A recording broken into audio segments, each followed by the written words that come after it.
ते म्हणतात की 2022-23 मध्ये जेव्हा प्रोत्साहन दिलं तेव्हा 1,50,75,402.43 क्विंटल धान खरेदी झालं 823 कोटी। याचं कारण धान खरेदीशी याचा संबंध नाही, तरी 823 कोटी यासाठी झाली तेव्हा प्रोत्साहन राशी 15,000 होती, आता 20,000 झाली आहे।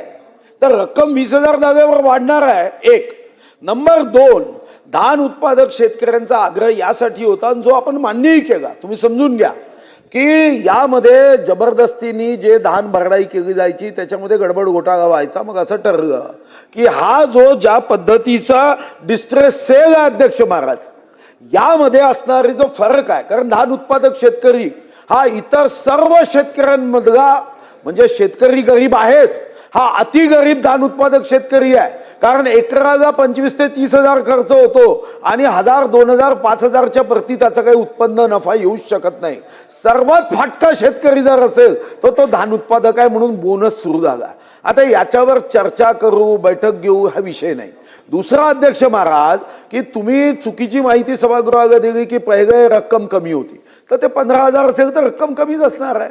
आपण आता काय केलं अध्यक्ष महाराज, अतिशय सायंटिफिक पद्धत केली की धान विक्री करो अथवा न करो पोर्टलमध्ये नोंदणी करायची आणि ही नोंदणी करून त्यांना 20,000 रुपये हेक्टरी आपण दिलं तर अध्यक्ष महाराज जो गॅप आहे तो गॅप भरला जाईल।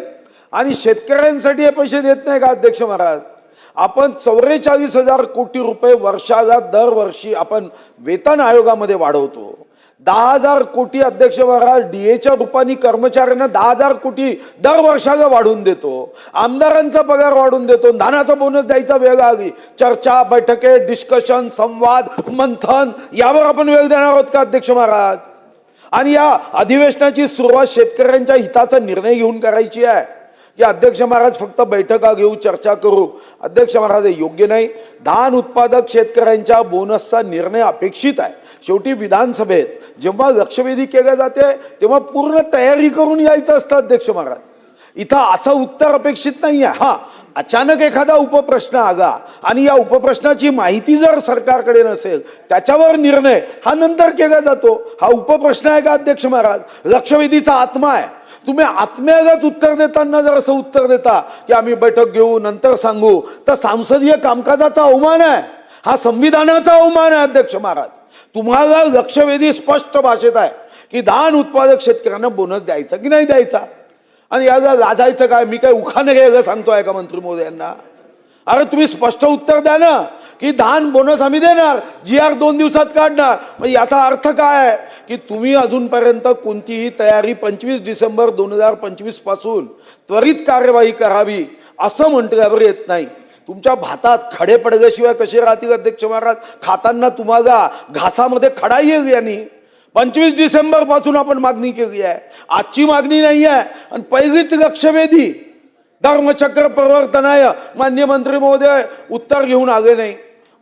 जे आकडे सांगताय ते चुकीचे आकडे सांगताय आणि त्याचा काही तर्क नाही। मग सांगा देत नाही धानाचा बोनस, विचार काय करायचा आहे? द्यायचा नाही आहे ना तुम्हाला धानाचा बोनस, तर स्पष्ट सांगा ना। एवढं लपवून छपवून 2 यांनी आपल्याला सांगायची आवश्यकता नाही।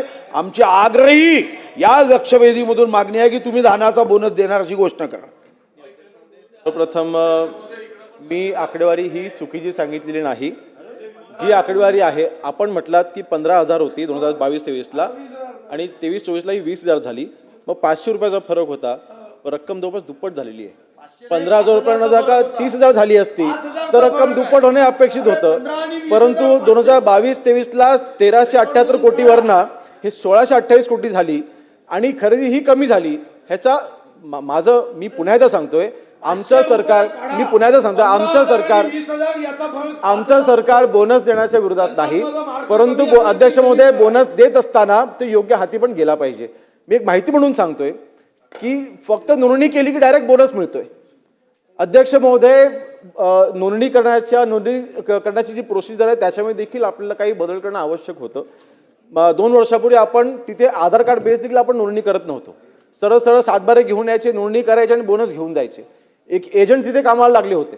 आमच्या जे मागे लक्षात आलं की एक एजंट 15, 20, 10, 15 जणांचे 50 शेतकऱ्यांचे सातबारा घेऊन नोंदणी करतो आणि ही बोनस घेऊन जातोय।